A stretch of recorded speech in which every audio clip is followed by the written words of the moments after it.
Teliamura rail station থেকে উদ্ধার হয়েছে এক ব্যক্তির মৃতদেহ। হাসপাতাল এবং তেলিয়ামুড়া রেল স্টেশন চত্বরে রীতিমতো চাঞ্চল্য ছড়িয়ে পড়ে। পুলিশকে খবর দেওয়া হয়। তেলিয়ামুড়া রেল স্টেশন থেকে এই মৃতদেহ উদ্ধারের ঘটনায় তীব্র চাঞ্চল্য। জানা গেছে মৃতের নাম মলিন দেববর্মা। অন্যান্য দিনের মতো আজকেও তিনি তেলিয়ামুড়া রেল স্টেশনের স্থানীয় দোকানিরা নিজেদের দোকান খুলতে ব্যস্ত হয়ে পড়েন এবং দোকান খুলতে এসে প্রত্যক্ষ করতে পারেন রেল স্টেশন এলাকায় একটি দোকানের খোলা ছাউনির নিচে মলিন দেববর্মার দেহ পড়ে থাকতে তৎক্ষণাৎ চিৎকার চেঁচামেচি শুরু হলে সেখানকার লোকজন জড়ো হতে থাকে এবং খবর দেওয়া হয় তেলিয়ামুড়া থানা পুলিশকে।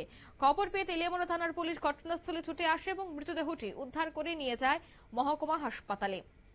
মৃত মলিন দেববর্মার ভাই জানায়, মৃত ব্যক্তি সবসময় নেশাগ্রস্ত অবস্থায় থাকেন এবং উনি প্রাথমিকভাবে অনুমান করছেন হয়তোবা এই নেশার কারণেই প্রাণ হারিয়েছে ওনার ভাই।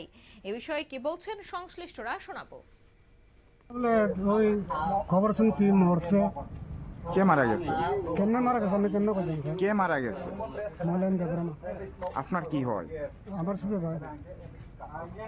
এটা কোন জায়গা? এটা 30,000। কিভাবে হয়েছে কিছু জানছেন কি? না আমি কিছু জানতাম না। বাড়ি কোথায়? বাড়ি আমার তো রহিচন্দ্রপাড়া। না না, যে মারা গেছে মারা গেছে তো মোর ভাড়া থাকে। নামটা কি কইছেন? মলিন্দ্র দেববর্মা।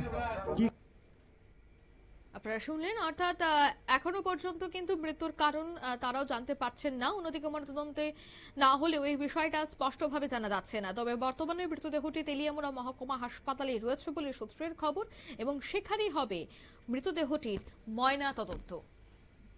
নিয়ে নিচ্ছি ছোট্ট একটি বিজ্ঞাপন বিরতির সঙ্গে থাকুন।